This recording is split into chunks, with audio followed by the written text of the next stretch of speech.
ક્યાં જવાનું ખબર? હવે સિક્રેટ નથી રાખવાનું, આપણે જવાનું છે વ્રજવાણી જવાનું છે. અને જો મિત્રો અહીંથી વ્રજવાણી લગી જો આવો ને આવો રસ્તો આવ્યો ને તો અમે લાંબા થઈ ગયા. બાઇક લઈને આવ્યો ને તો અમે ક્યાંકથી ફોર વ્હીલર ગોતી લે કોકનું અમારે માગીને વાપરવું હોય, પછી હું ગમે ત્યાં ચડી જવાનું હોય. જાતા હતા ને એક લોકેશન બહુ મસ્ત આવ્યું જોવા. ફાઇનલી મિત્રો આપણે હે ને 100 કિલોમીટર બાઇક રાઈડ કરીને પહોંચી ગયા અહીં આપણી ફાઇનલ ડેસ્ટિનેશન બરોબર વ્રજવાણી પહોંચી ગયા અહીં. જો મિત્રો 140 આયરાણીઓ એના પ્રાણ આપ્યા હતા. ઓલો પાડી હતા ને ત્યાં એમ કહેવાય તમે કાન રાખો ને તો ઢોલનો અવાજ આવે. મેં તો રાખ્યો તો પણ મને જ ના આવ્યો એમ કહેતા હોય. મિત્રો ફાઇનલી સ્વાગત છે તમારા બધાનું આપણા એક નવા વ્લોગ્સમાં. જય દ્વારકાધીશ. અને અટાણ જો નાહી ધોઈને આખા કમ્પ્લીટ થઈ ગયા. કેમ ખબર? કેમ કે ઘણા દિવસથી આ ને વેરું આવતું નથી ક્યાંય જવાનું, એટલે આજ પ્લાન્ટ હે ને બંધ હતો તે આજ આપણે હે ને જવાનું હોય ફરવા. અને એ શું લઈને ખબર? જો બાઇક લઈને ભેગું કોને આવે ખબર? જોગલ અહીંયા જો લાંબા શું કરો લાંબા ચંપલ બરોબર. જોગલ લાંબો ને હું અમે હે ને ત્રણેય વળીએ જવાના જ છે આજ બરોબર.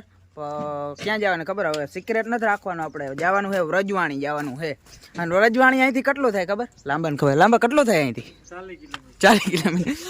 40 કિલોમીટર જ થાય, ખાલી 40 કિલોમીટર થાય. હવે તમે જોતા રહેજો આગળ કેટલું 40 કિલોમીટર અમારે કંઈ થવાના છે મિત્રો.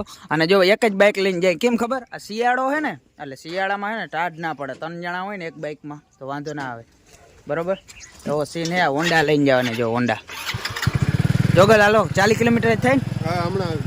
હમણાં આવી જાય. હવે એ પેલા આપણે હે ને જરાક ચા પાણી પીતા આવીને પછી નીકળી જાય બરોબર. મિત્રો હે ને ઓલરેડી મોડું થઈ ગયું ને અહીંયા આવ્યા ને જો ચા પીવા અયોધ્યા બંધે બરોબર. અહીં જોગલ દૂધ લઈ આવ્યો છે. હવે એ પોતે આવે, હવે કંઈ આવે પછી અમે ચા બનાવી પછી પી અને પછી નીકળવાનું છે. ના ગાડી જો અમારે લૂવી પડીએ જોતા. ઓહો ધૂળવારી પહેરી યાર.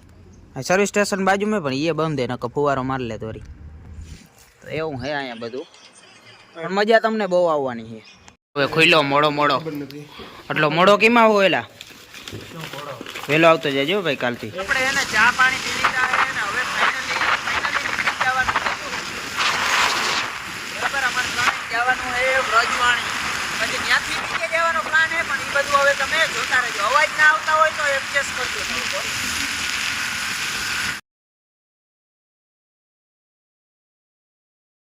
આજ હે ને મિત્રો અમારે બાઇક રાઇડિંગ કરવાનું હોય બરાબર. રાઇડિંગ કરવાનું હોય મતલબ કેમ કે આજે અમારે હે ને બહુ જાજા કિલોમીટર એ પણ બાઇકમાં કાપવાના છે. અને એ પણ 3 જણા એક બાઇકમાં 3 જણા. અને કેટલા બધા કિલોમીટર ખબર? એવું તમને કહી હવે આગળ જાતા.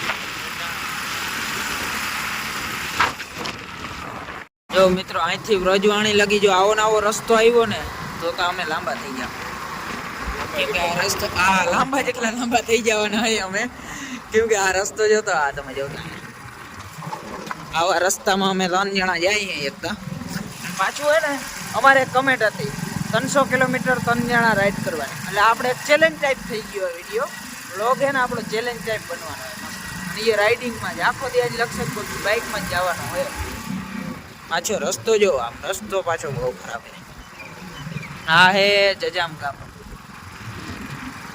હાલે રસ્તો મિત્રો બદલીતા ગયો હે. સિંગલ પટ્ટી આવી ગયો. હવે આપણે કદાચ વ્રજવાણી લગી આવો સિંગલ પટ્ટી રોડમાં જ જવાનું થાય. અને આ બાજુ શું હે ખબર? જો કેનાલ નર્મદાના નીર.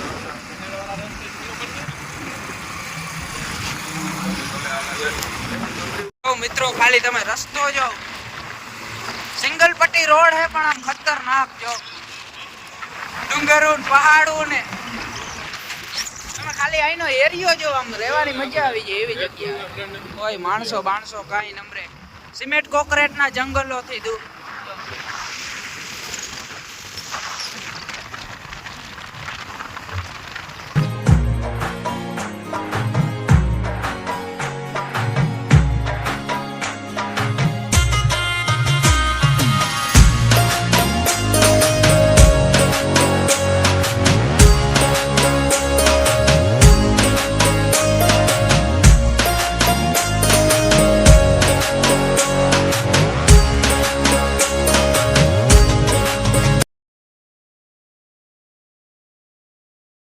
ફાઇનલી મિત્રો આપણે હે ને ચા પાણી પી લીધા બરાબર. ને હવે અહીંથી વ્રજવાણી રહ્યું હે કેટલો કિલોમીટર ખબર? 40 કિલોમીટર રહ્યું. 40 કિલોમીટર રહ્યો હે ભાઈ, એટલે હજી કલાક જેવું થાય, અડધી કલાક જેવું. કલાક તો થાય ને બાઈક છે એટલે બરાબર. હવે પછી વ્રજવાણીથી આપણે બીજી જગ્યાએ જવાનું હોય વળી, તો તમે બધા લઈને આપણે એને રસ્તામાં જેટલું આવે એટલું બધું શેર કરવાનું જ છે. એના માટે જ બાઇક લઈને આવ્યો, નકર અમે ક્યાંકથી ફોર વ્હીલે ગોતી લે કોકનું, અમારે માગીને વાપરવું હોય, પછી હું ગમે ત્યાં ચડી જવાનું હોય બરાબર. એટલે આટલે તમે બાઇક લઈને આવ્યા એટલે આમ મજા આવે, રસ્તાનો અરખો એન્જોય કરી શકીએ અમે રસ્તો. બાકી માગવું એ અમારા માટે કઈ મોટી વાત નથી. જેમ ટુ વ્હીલ બાઇક તો માગી લઈએ એમાં અમે ફોર વ્હીલ માગી લેતું બરાબર. બડા હરામી હો બેટા. મળી જાય તેમ ફોર વ્હીલ, પણ ફોર વ્હીલમાં મજા ના આવે, રસ્તાનો આમ સાચી એન્જોયમેન્ટ ના કરી હતી. આમ જો બધું જોઈ ના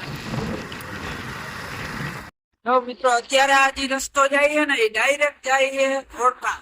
ધોળાવીરાજી આપણે કચ્છનું રણ કહેવાય ને, ખાવડા ત્યાં જાય. ત્યાં આપણે અત્યાર લગી હતા હાજીપીર. આ રસ્તો સીધો ત્યાં જાય બાયપાસ ડાયરેક્ટ પટો. આ રસ્તો આવો સારો હોય એનું એક જ રીઝન, આમાં મોટા વાહન અલાઉડ, ફોર વ્હીલ નથી જ અલાઉડ હતો, ટ્રક કેવું કઈ અલાઉડ નથી હતું. એનો બહુ જ આજે બહુ દંડ બહુ મોટો હોય એટલે.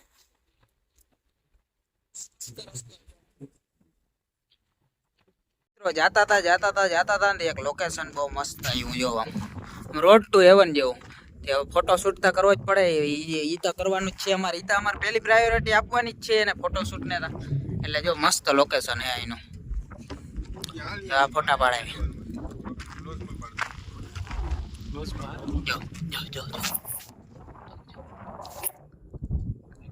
જોગલ આ ફોટા કરતા મારો વિડીયો મસ્ત આવ્યો. હા તો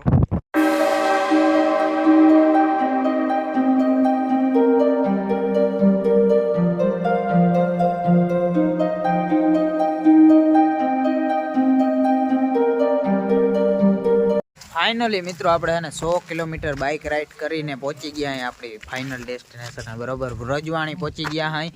અને વ્રજવાણી હું તમને ઇતિહાસની વાત કરું ને તો અહીંયા હે ને 140 આયરાણી એક સાથે પ્રાણ જે રાસ રહીમાં હતા. કૃષ્ણ ભગવાનને વાંસળીને ઢોલને વગાડ્યું હતું ને એવું અહીંયા લોકોનું કહેવું છે. હું ફર્સ્ટ ટાઈમ આવ્યો હું જોઈએ, હવે અંદર જાશું આપણે.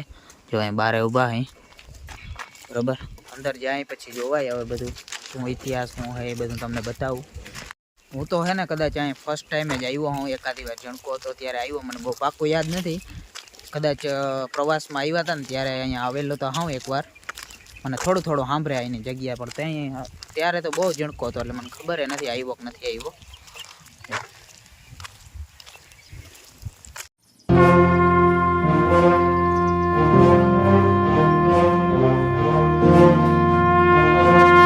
જો મિત્રો 140 આયરાણીઓ એના પ્રાણ આપ્યા હતા. અને જો નામ પણ હે આ રીતે લખેલું, બધી દીકરીઓ. તમે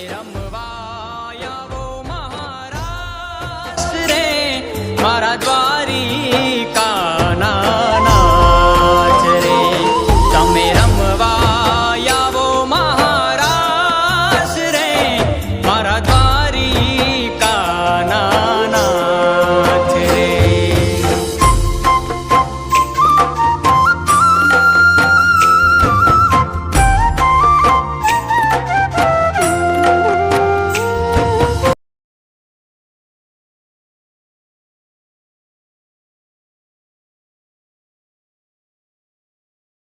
ફાઇનલી મિત્રો આપણે હે ને કૃષ્ણ ભગવાનના દર્શન કરી લીધા છે બરોબર મસ્ત. અને ત્યાં હે ને ઓલો પાડી હતા ને ત્યાં એમ કહેવાય તમે કાન રાખો ને તો ઢોલનો અવાજ આવે. મેં તો રાખ્યો તો પણ મને જ ના આવ્યો, એમ કહેતા હોય અમુકને જ સંભળાય બરાબર. મેં તો ટ્રાય કરી પણ મને તો અવાજ નહોતો આવતો.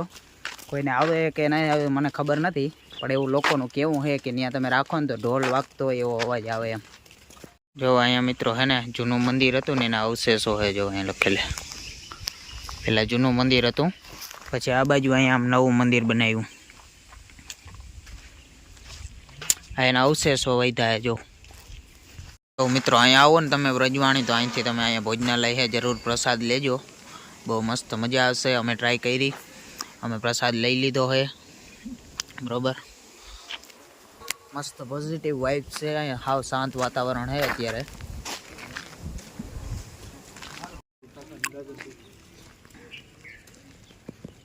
તો ફાઇનલી મિત્રો આપણે એને વ્રજવાણીથી દર્શન કરી અને હવે આપણે જવાના બેલા ગામ છે અહીંયા બાજુમાં 8 કિલોમીટર થાય. ત્યાં વરોડી માતાજીનું મંદિર છે, આપણે ત્યાં જવાનું છે. વરોડી માતાજીએ દર્શન કરી અને પછી આગળ ક્યાં જવાનું હું તમને કહું.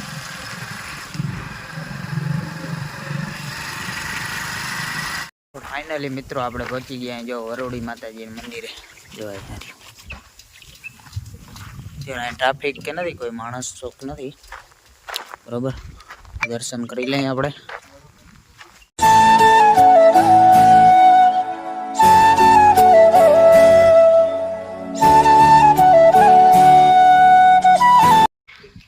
જો અહીંયા મિત્રો આ હે ને મંદિર પાસે પથ્થર હે. આ પથ્થરને એને ઉપાડી અને શરીરને ટચ કર્યા વગર પાછળ મૂકવાનો હોય એવી માન્યતા છે. પણ કોઈ કરી નથી આવી ગયું એ વસ્તુ, અને અમે ટ્રાય કરી પણ અમારાથી નથી થતી. કરતા આમાં ટ્રાય મતલબ ઉપાડી અને પછી શરીરમાં ટચ થયા વગર આમ પાછળ નાખવાનો હોય. એટલે મિત્રો આપણે હે ને વરોડી માતાજીના દર્શન કરી લીધા બરોબર મસ્ત અહીંયા. અને ઓલો પથ્થરની અમે ટ્રાય કરી પણ અમારાથી ના હોય પડો. તમે અહીં આવો તો ટ્રાય કરજો જરૂર, ઉપડીને આમ મૂકવાનો હોય પાછળ. અને અહીંયાથી આપણે હવે જવાનું છે મોમાઈ મોરા. 50 કિલોમીટર થાય છે બરોબર. મોમાઈ મોરા જવાનો 1 કલાકનો રસ્તો છે, એ પણ બાઇક લઈને. અને અત્યારે અમારે ને ડ્રાઈવર બદલી જવાનો હોય. પાણી પી લ્યો પછી જાય. અત્યારે હવે જોગલ આપવાનો એટલા લગી લાંબો આપતો હતો. આમાં શું અમે ડ્રાઈવરો તો બધા ડ્રાઈવરો જ છે, પણ વાહામોરથી ત્યારે એટલા 300 કિલોમીટર કપા છે. ગાઈસ જો ફ્લેમિંગોનું અભયારણ્ય કઈ હગાયા જો કેટલા બધા મસ્ત રસ્તામાં અમે જતા હતા ને મોમાઈ મોરા.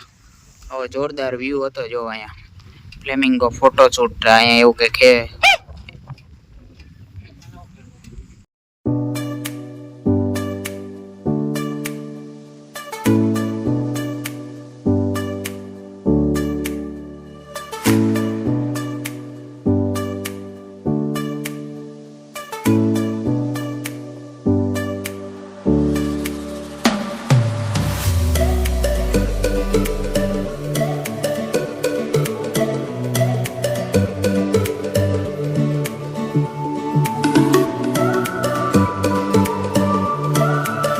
મિત્રો અત્યારે ગામ આવ્યું મંજુવાસ. આ બાઇકના ઓનરનું ગામ હે, ભરતાનું, ભરત સુથારનું ગામ. એની બાઇક હે.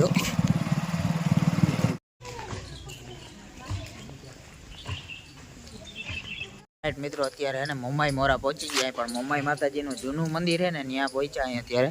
તો અહીંયા દર્શન કરી લઈ પછી નવું મંદિર છે અંદર, ત્યાં જવાનું હોય.